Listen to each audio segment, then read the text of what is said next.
अस्सलाम वालेकुम everyone. I hope आप सब खैरियत से होंगे। आज के लेक्चर में हम स्टडी करेंगे पिग्मेलियन। पिग्मेलियन जीबी शाह का एक ऐसा प्ले है जो हमें दिखाता है कि कैसे एक इंसान की पहचान उसकी ज़ुबान और क्लास से जुड़ी होती है। इस प्ले को 5 एक्ट्स में डिवाइड किया गया। ये वीडियो लेक्चर आप लोगों के लिए काफ़ी ज़्यादा ज़बरदस्त होने वाला है और इसके अलावा मैंने चैनल के ऊपर काफ़ी ज़्यादा लेक्चर्स अपलोड किए हुए हैं, आप चेक कर सकते हैं, आपके लिए काफ़ी हेल्पफुल होगी। एंड मोर, इसके प्रीवियस लेक्चर में हमने जीबी शाह का एक प्ले डिस्कस किया जिसका नाम था arms and the man. Link आपको डिस्क्रिप्शन बॉक्स में मिल जाएगा और आई कार्ड पे भी शो हो रहा होगा, आप वो वीडियो भी वॉच कर सकते हैं। सो अभी हम आज का हमारा लेक्चर स्टार्ट करते हैं। सबसे पहले हम इस प्ले के की फैक्ट्स को डिस्कस करते हैं। ये प्ले 1912 में लिखा गया था और सबसे पहले इसको 1913 के अंदर ऑस्ट्रिया में परफॉर्म किया गया था एंड अगेन 1914 में यानी एक साल बाद लंदन में इस प्ले को दोबारा परफॉर्म किया गया और जीबी शाह के प्लेस की कलेक्शन प्लेस प्लेजेंट में इसको ऐड किया गया। अभी क्वेश्चन आता है पिग्मेलियन के ऊपर। स्टूडेंट्स, आई नो आप इस प्ले के टाइटल को लेकर हमेशा से कंफ्यूज होते हो और सोचते हैं कि जीबी शाह ने इस प्ले का टाइटल पिग्मेलियन ही क्यों रखा और किससे इंस्पायर होकर रखा, कोई और भी तो टाइटल हो सकता था। तो स्टूडेंट्स, पिग्मेलियन ग्रीक मैथोलॉजी में एक ऐसा फिगर है, कहानी का ऐसा स्कल्प्टर था, एक ऐसा कैरेक्टर था जिससे औरतों से सख्त नफरत थी। तो उसने क्या किया, उसने आइवरी यानी हाथी दांत से बहुत ही खूबसूरत औरत की मूर्ति बनाई। इतनी खूबसूरत मूर्ति बनाई कि वो खुद ही उस मूर्ति से प्यार करने लगा और उसने ये ख्वाहिश की कि ये मूर्ति ज़िंदा हो जाए। तो जीबी शाह ने इस नाम को अपने प्ले का टाइटल इसलिए रखा क्योंकि उसके प्ले के अंदर एक ऐसा कैरेक्टर है जो सेम उस स्कल्प्टर की तरह है, हेनरी हिगिंस। हेनरी हिगिन भी स्कल्प्टर की तरह ही काम करता है। डिफरेंस सिर्फ ये होता है कि वो पत्थर की मूर्ति नहीं बनाता बल्कि एक लड़की जिसका नाम अलीज़ा होता है उसकी ज़ुबान यानी एक्सेंट और उसके मैनर्स को चेंज करके तराश कर उसे खूबसूरत अपर क्लास लेडी बनाता है। मज़ीद ये स्टोरी जब हम समरी को पढ़ेंगे तब आपको समझ आएगी। अगर हम इस प्ले के जॉनरा की बात करते हैं तो ये प्ले एक रोमांस एंड सोशल कॉमेडी है। दैट्स वाई इसे कॉमेडी ऑफ मैनर्स भी कहते हैं। कॉमेडी ऑफ मैनर्स ऐसी कॉमेडी होती है जो सोसाइटी के मैनर्स यानी रहन सहन, एटिकेट्स और अमीर लोगों के दिखावे का मजाक उड़ाती है। पर्पज़ ऑफ राइटिंग क्या था, जीबी शाह ने ये प्ले क्यों लिखा था, क्या रीज़न थी और क्या ऐसी वजह थी कि ये कॉमेडी जीबी शाह को लिखनी पड़ी। जीबी शाह का मानना था कि 20वीं सेंचुरी इंग्लैंड के अंदर लोग इंसान के अंदर की जो खसूसियात है ना, जो उसकी रीज़न है, उसकी अक्ल है, उसकी अच्छाई है, उसकी वजह से पहचानते नहीं थे, यानी उसकी वजह से लोगों को इम्पोर्टेंस नहीं दी जाती थी। बल्कि किस वजह से दी जाती थी, उनके बोलने के अंदाज़ की वजह से, वो किस तरह से बोलते हैं, उनका एक्सेंट क्या है, यानी लोगों के फोनेटिक्स को इंपॉर्टेंस दी जाती थी।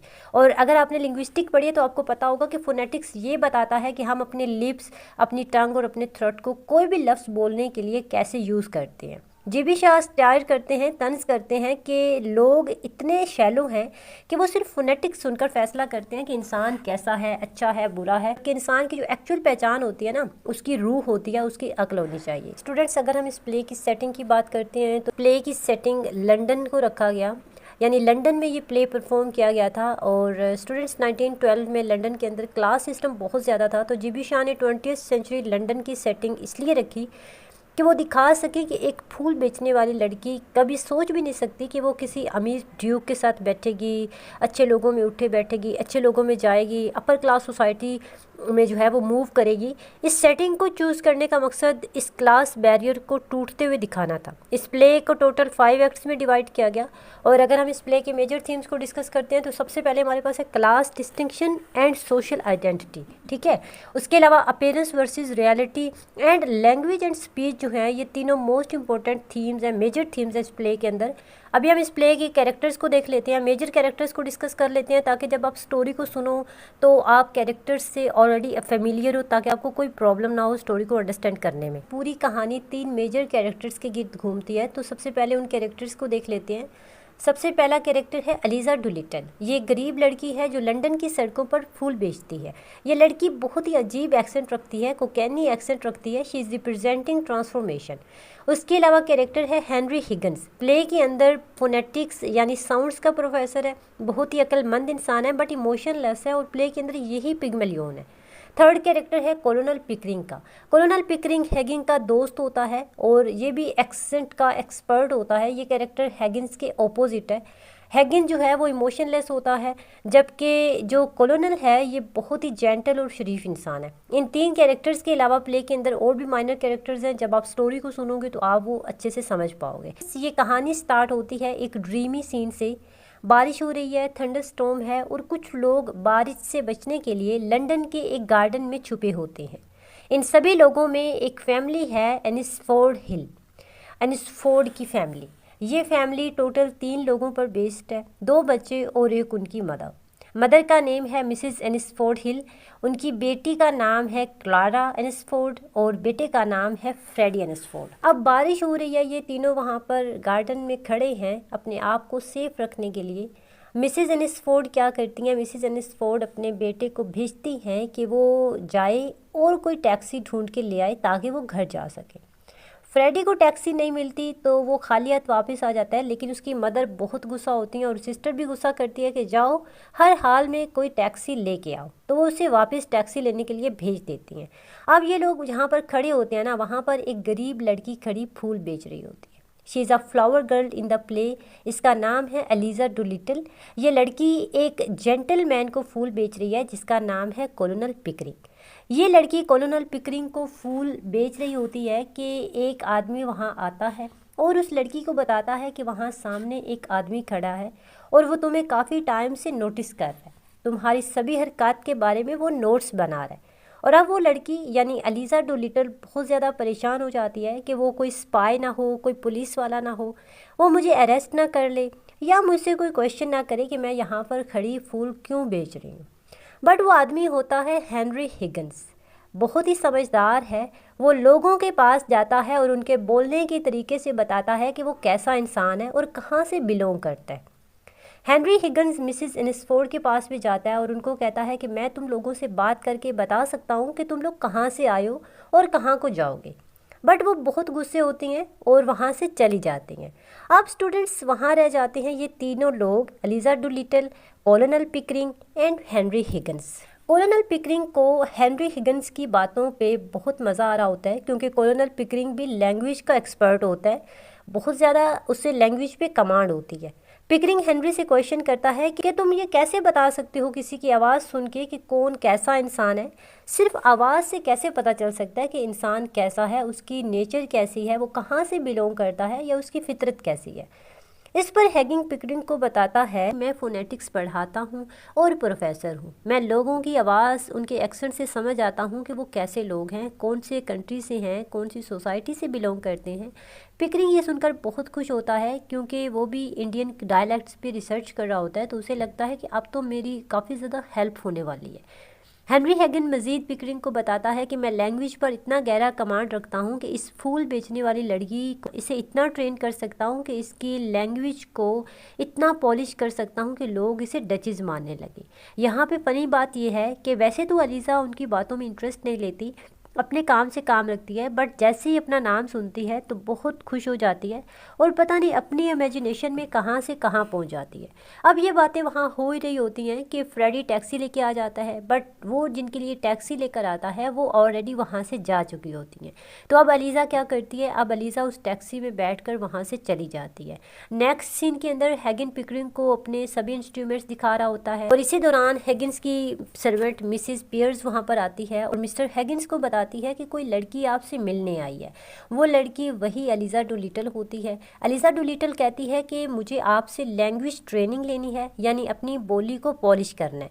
क्या आप मेरी हेल्प कर सकते हैं? मैं आपको इसकी फ़ीस भी दूंगी। इस पर हैगिन्स गुस्से हो जाता है और वो कहता है कि मुझे अब दुनिया में और कोई काम नहीं रहा कि मैं तुम्हारी ट्रेनिंग स्टार्ट कर दूँ, मुझे उसके अलावा और कोई काम नहीं है। इस पर एलिजा कहती है कि ठीक है, कल तो आप बहुत बड़ी बड़ी बातें कर रहे थे, आप कह रहे थे कि आप मुझे डचेस बना देंगे, लेकिन अभी आपके पास थोड़ा सा भी टाइम नहीं है। ओके, इट्स मीन कि आप झूठ बोल रहे थे। इस तरह की बातें करके एलिजा डोलिटल मिस्टर हैगिन्स को ब्लैकमेल करती है, तो ये बातें हैगिन्स को चैलेंज की तरह लगती हैं और वो मान जाता है उसकी ट्रेनिंग करने के लिए। अब कोलोनल पिकरिंग कहता है कि एलिज़ा को लैंग्वेज सीखने में जो भी पैसा खर्च होगा ना, जितना भी खर्चा आएगा वो सभी मैं उठाऊंगा, बट तुम्हें इसे ऐसे ट्रेन करना है कि लगना चाहिए कि ये अरिस्टोक्रेटिक फैमिली से है। अब हैगिन्स एलिज़ा को पेयर्स के साथ भेज देता है और उसे काफ़ी इंस्ट्रक्शंस देता है कि ये लड़की अब हमारे साथ रहेगी इस घर में, इसे अच्छे से अपनी बेटी की तरह ट्रीट करना है और इसको अच्छा सा ड्रेस देना है। मिसेस पेयर्स एलिज़ा डोलिटल को लेके वहाँ से चली जाती है। उनके जाने के बाद एल्फ्रेड डोलिटल वहाँ पर आ जाते हैं। एल्फ्रेड डोलिटल कौन होते हैं? ये एलिज़ा के फादर होते हैं, ठीक है। काफ़ी उबाइश किस्म का इंसान होता है और उसे अपने घर की ज़रा भी टेंशन नहीं होती, बट ये बात है कि वो अपनी बेटी के पीछे आता है और हैगिन्स से लड़ने लगता है कि मेरी बेटी तुम्हारे ही घर आई है। बट शॉकिंग बात ये होती है कि जब हैगिन्स उसे बताता है ना कि हाँ तुम्हारी बेटी मेरे घर आई है तो तुम उसे अपने साथ ले जा सकते हो, इस पर एल्फ्रेड कहता है कि नो, मुझे इससे कोई सरोकार नहीं है, मुझे मेरी बेटी नहीं चाहिए, बल्कि उसके बदले तुम मुझे $5 दे दो, ठीक है। अब देखिए $5 उसे चाहिए, उसे अपनी बेटी नहीं चाहिए।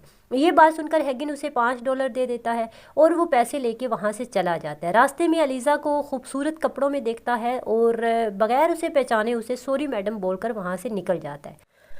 हैगिन्स कुछ दिन एलिज़ा को ट्रेनिंग देने के बाद अपने घर अपनी मदर को बताता है कि मैं एक फ्लावर गर्ल यानी फूल बेचने वाली लड़की पर ट्रेनिंग कर रहा हूँ और उसे एक डचेस बनाने की कोशिश में लगा हूँ और मैं चाहता हूँ कि आप उसका टेस्ट लें।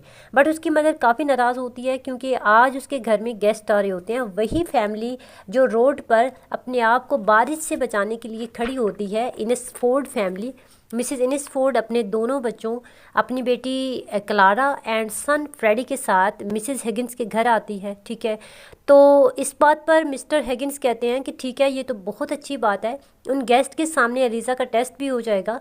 बात ही मिसेस हैगिन्स मान जाती है और गेस्ट बैठे होते हैं, आपस में बातचीत कर रहे होते हैं, तभी हैगिन क्या करता है, वहाँ पर एलिज़ा को भेज देता है। ये बहुत खूबसूरत अंदाज से बात करती है, बट उसका फ्लावर गर्ल वाला जो टोन होता है ना वो बाहर आ जाता है और इस चीज़ को फ्रेडी मिसेस इनेसफोर्ड का जो बेटा होता है ना वो नोटिस कर लेता है, बट वो एलिज़ा की तरफ अट्रैक्ट होने लगता है। अब हैगिन्स उसे कहता है कि चलो अब चले यहाँ से। फ़ौरन ही फ्रेडी खड़ा हो जाता है, एलिज़ा को कहता है कि हम दोनों वॉक पर जा सकते हैं। इस पर एलिज़ा उसे कहती है ब्लडी लाइकली। ये जो डायलॉग वो बोलती है ना ये काफ़ी ज़्यादा फेमस हो जाता है और साथ ही एलिज़ा वहाँ से हैगिन्स के साथ चली जाती है और वो एलिज़ा को कहता है तुम अभी सही ट्रेन नहीं हुई हो, अभी तुम्हें और ट्रेनिंग की ज़रूरत है। अब मिसेस हैगिन्स हेनरी हैगिन के पास जाती है और उस पर काफ़ी गुस्सा करती है कि क्यों तुम एक गरीब लड़की, एक फूल बेचने वाली लड़की पर इतनी मेहनत कर रहे हो, जब वो सब कुछ सीख जाएगी तो फिर से फूल ही बेचेगी ना। इस पर पिकरिंग और हैगिन्स हंसने लगते हैं और कहते हैं कि ठीक है, तब की तब देखी जाएगी, अभी तो हमें अपना काम करना है, और ये कहकर वहाँ से चले जाते हैं। पीछे से मिसेस हैगिन्स बोलती हैं मैन मैन मैन, यानी मर्द मर्द ही रहेगा, उसे औरत के बारे में कुछ भी समझ नहीं आ सकता। कुछ दिनों के बाद ट्रेनिंग के बाद हेनरी हैगिन, पिकरिंग और एलिज़ा एक बॉल यानी पार्टी में जाते हैं। वहाँ पर कोई भी ये पहचानता नहीं है कि एलिज़ा एक गरीब लड़की है या फूल बेचने वाली लड़की है, सभी उसे जो है वो एक अरिस्टोक्रेटिक लेडी समझते हैं। घर आके पिकरिंग हेनरी को कहता है कि तुम बेट जीत चुके हो और अब कोई भी एलिज़ा को गरीब लड़की नहीं मानता, सभी उसे अरिस्टोक्रेटिक लेडी समझते हैं।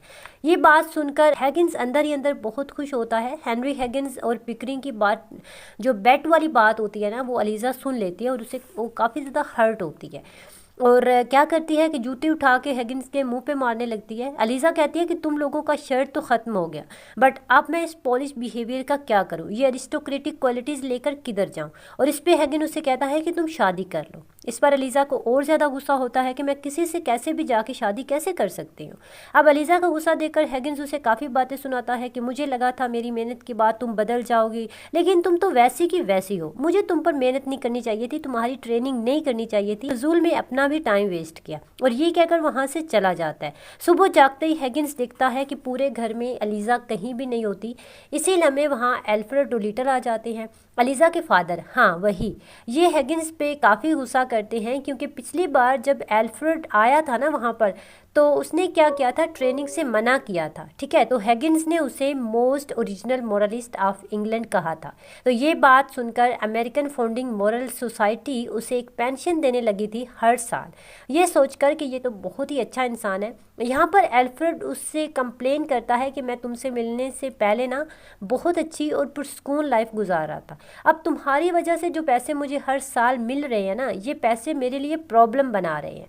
किस तरह से प्रॉब्लम बना रहे हैं, क्योंकि क्योंकि जो लोग मुझे जानते हैं ना वो सभी मुझसे पैसे मांगने आ जाते हैं। और इसके साथ और मसला ये है कि ना तो अब मैं पुअर क्लास में रहा हूँ और ना ही मैं अरिस्टोक्रेटिक फैमिली में आता हूँ। तुमने तो मेरी ज़िंदगी टोटली डिस्टर्ब कर दिया और साथ ही ये इन्फॉर्म करता है कि आज मेरी शादी है और मेरी बेटी को मेरे साथ भेजो। बट हैगिंस के एक्चुअल बात बताने से पहले मिसेस हैगिंस कहती है कि एलिज़ा ऊपर अपने अलग कमरे में लेटी है। इस पर हैगिंस खुश हो जाता है कि चलो एलिज़ा कम से कम घर पर तो है ना, उसे टेंशन कम हो जाती है और ये एक सॉफ्ट कॉर्नर दिखाता है। अब एलिज़ा नीचे आती है और सबसे पहले कॉलोनल पिकरिंग के पास जाती है और उसे थैंक यू बोलती है। वो इसलिए थैंक यू बोलती है कि इस सारे बैठ के प्रोसेस के अंदर कॉलोनल पिकरिंग ने उससे बहुत अच्छे से बात की होती है, उसकी इज्जत की होती है।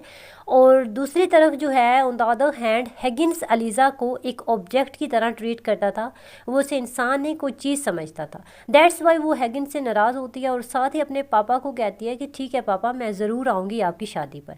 और साथ ही कॉलोनल और मिसिस हैगिंस भी रेडी हो जाते हैं और एलिज़ा के साथ चले जाते हैं। इस पर हैगिन एलिज़ा को कहता है कि जब तुम वापस आओ ना वहाँ से तो मेरा कोई काम करती आना। एलिज़ा को गुस्सा आता है, वो उसको कहती है कि तुम अपना काम खुद करो, मैं तुम्हारा काम नहीं करने वाली और ना ही मैं वापस आऊँगी। मैं अब जाऊँगी तो फ्रेडी से शादी करूँगी, अब इधर नहीं आऊँगी। इस पर हैगिंस को गुस्सा आता है और वो कहता है कि अब इस ट्रेनिंग के बाद तो तुम्हारी शादी किसी किंग से होनी चाहिए, ना कि उस फ्रेडी से। बट वो चली जाती है और हैगिंस को लगता है कि वो ज़रूर आएगी, बट और अभी भी उसे कोई ऑब्जेक्ट ही समझता था। और साथ ही इसी सस्पेंस के साथ ये स्टोरी एंड हो जाती है, बिकॉज हमें नहीं पता कि एलिज़ा वापस आई है या नहीं आई, हैगिन उसके पीछे जाता है या नहीं जाता। इसी वजह से ये वर्क इतना ज़्यादा फेमस और इम्पोर्टेंट है, क्योंकि ये एक डिस्टर्बिंग और कंफ्यूजिंग एंडिंग रखता है, एक अनएंडिंग कंक्लूजन रखता है, क्योंकि हमें नहीं पता कि इनके बीच में आया कि लव था या एक हमदर्दी थी या फिर इनके दिलों में एक दूसरे के सॉफ्ट कॉर्नर थे या नहीं थे। और एलिज़ा वापस आती है नहीं आती, क्या बनता है इसके बाद। तो ये स्टोरी ऐसे जो है वो अनएंडिंग ख़त्म हो जाती है और साथ ही हमारा लेक्चर भी ख़त्म हो जाता है। आई होप आपने इस स्टोरी को काफ़ी ज़्यादा एंजॉय किया होगा। चैनल को लाजमी सब्सक्राइब करना, अपना रखना ख्याल। अल्लाह हाफिज़।